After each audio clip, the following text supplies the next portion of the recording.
pagi, Bu. Elsa, selamat pagi. Silakan duduk. Terima kasih, Bu. Apakah saya mengganggu? Tidak, kebetulan hari ini Ibu banyak waktu luang. Bagaimana kabarmu, Elsa? Alhamdulillah kabar saya baik, Bu. Alhamdulillah kalau begitu. Oh iya, gimana dengan nilai ulanganmu?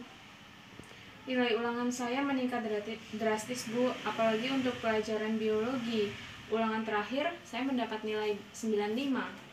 Wah, hebat. Dalam hal ulangan, saya percaya kamu. Elsa, tampaknya ada hal yang ingin kamu ungkapkan kepada saya ya? Betul, Bu. Saya datang ke sini karena ada sesuatu yang ingin saya ungkapkan. Hmm. Oh iya ya, coba sekarang kamu ungkapkan apa yang sedang mengganggu pikiranmu saat ini. Saya bingung, Bu, dengan diri saya. Kenapa saya tidak bisa mengatur keuangan saya? Jadi kamu bingung karena sulit mengatur keuanganmu. 3. Jadi kamu bingung karena sulit mengatur keuanganmu. Lalu, Iya, jadi saya merasa takut dan kepikiran terus-menerus keuangan tersebut. tampaknya kamu tidak tenang dengan permasalahan itu. Benar begitu kan? Benar, Bu. Sampai jam tidur saya pun terganggu karena saya terus membayangkan dan memikirkan permasalahan yang saya alami itu. Ya, jadi hal ini yang sempat membuat kamu tidak bisa tidur. Kalau ibu boleh tahu, sudah berapa lama situasi ini mengganggu pikiranmu? Kira-kira 1 tahun lamanya, Bu. Sudah 1 tahun. Benar, Bu. Saya pun sering merenung. Saya merasa sangat bersalah kepada orang tua saya. Kalau boleh tahu, dalam sebulan kamu menghabiskan uang berapa? Kurang lebih dalam sebulan itu saya bisa menghabiskan uang 1-2 juta, Bu. Uang itu saya gunakan untuk check out Shopee dan belanja online. Karena saya tidak bisa hidup hemat dan hidup saya terus-menerus boros, Bu. Apalagi saya masih minta uang sama orang tua saya. Saya tidak pernah ngomong buat apa setiap minta uang kepada mereka.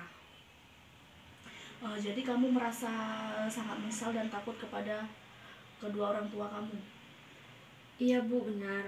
Maka dari itu saya belum berani bilang kepada orang tua saya kalau saya tidak bisa mengatur keuangan saya. Jadi begitu. Apakah masih ada yang ingin kamu ungkapkan? Sepertinya sudah cukup, Bu. Terus bagaimana ya, Bu? Baiklah, Elsa. Mari kita lihat bersama permasalahan ini lebih dalam lagi. Dalam pembicaraan tadi, kamu mengatakan bahwa kamu merasa takut dan tidak tenang karena sulit mengatur keuangan, dan kamu merasa takut untuk ngomong kepada kedua orang tua kamu, dan hal ini sangat mengganggu pikiranmu. Benarkah begitu, Iya, Bu, benar. Elsa? Sebenarnya apa yang melatar belakangi rasa takutmu untuk berbicara jujur kepada orang tuamu? Saya sangat takut, Bu, mengatakan itu semua karena nanti pasti saya kena marah habis-habisan oleh orang tua saya. Kamu bukan tidak berani untuk mengungkapkan semua ke orang tua kamu. Cuma kamu yang belum siap untuk mengatakan yang sejujurnya apa yang telah kamu perbuat. Seharusnya dari sekarang kamu ngomong ke orang tua kamu apa yang sebenarnya kamu alami saat ini. Saya takut, Bu, karena saya sebelumnya pernah mengalami masalah yang sama. Masalah yang sama? Masalah yang seperti apa itu? Iya, Bu, parahnya lagi dulu saya pernah mengalami masalah yang saya alami sekarang, bahkan lebih parah dari yang sekarang. Saya sangat sulit dan tidak bisa mengontrol keuangan saya. Kenapa kamu mengulangi kesalahan yang kedua kalinya? Saya benar-benar hilaf, Bu. Apa yang telah saya lakukan selama ini, dan saya merasa sangat bersalah sekali dengan orang tua saya. Ya, saya sangat memahami perasaanmu. Baiklah Elsa, sekarang kita cari jalan keluarnya bersama-sama. Tadi di awal pembicaraan kamu mengatakan bahwa kamu sulit mengatur keuangan, terus hidup boros, sering belanja online shop dan lain-lain sebagainya, sehingga kamu tidak berani berbicara terhadap kedua orang tua kamu. Nah, Elsa, saya mau bertanya, Iya, Bu.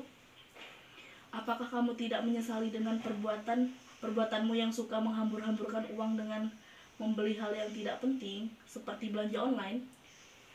Saya sangat menyesali itu semua, Bu, dan saya merasa sangat bersalah. Baiklah, Ibu memahami perasaanmu yang sekarang. eh, Lalu apa yang akan kamu lakukan setelah ini? Yang saya lakukan setelah ini, saya sangat berharap agar saya bisa hidup lebih hemat dan tidak menghambur-hamburkan uang saya lagi, Bu. Baguslah. Terus gimana dengan orang tuamu? Apakah kamu mau ngomong jujur terhadap mereka? Iya, Bu, perlahan-lahan saya akan berbicara kepada kedua orang tua saya, Bu. Seharusnya begitu, Elsa, karena kamu harus berkata jujur, apalagi sama orang tua. Nggak boleh berbohong, karena berbohong itu adalah suatu perbuatan dosa. Apalagi ini masalah hidup kamu, boros, uang itu juga kan uang dari orang tuamu. Maka dari itu kamu harus bersikap jujur terhadap mereka. Jangan sampai buat mereka kecewa terhadap kamu. Baik, Bu. Baiklah, sebelum mengakhiri pertemuan kita, saya akan ringkas lagi pembicaraan kita dari awal hingga akhir. Di awal kamu mengatakan bahwa kamu merasa bingung karena kamu tidak bisa mengatur keuangan karena kamu suka belanja online, shop, dan lain-lain. Lalu kamu bilang kalau kamu takut untuk ngomong sama kedua orang tua kamu, kalau kamu hidup boros. Kamu juga bilang kalau kamu nggak cuma sekali hidup boros, dari pengalaman tahun lalu kamu juga seperti ini. Ternyata baru sekarang kamu menyadari kalau kamu hidup boros dan suka menghambur-hamburkan uang orang tuamu. Benar demikian, Elsa? Benar, Bu. Setelah ini saya akan berpikir lebih luas lagi untuk tidak hidup boros dan menghambur-hamburkan uang orang tua saya. Saya juga berjanji tidak akan membuat orang tua saya kecewa terhadap saya karena gaya hidup saya yang sangat boros. Bagus. Ibu juga berharap agar Elsa menyadari semua kesalahan yang telah Elsa lakuin selama ini. Dan ibu berharap semoga Elsa bisa menepati janji yang telah Elsa ucapkan barusan. Saya selalu siap membantumu, nak. Terima kasih, Bu, atas bantuannya. Sama-sama, Elsa. Saya pamit pulang dulu ya, Bu. Iya, Elsa, silakan.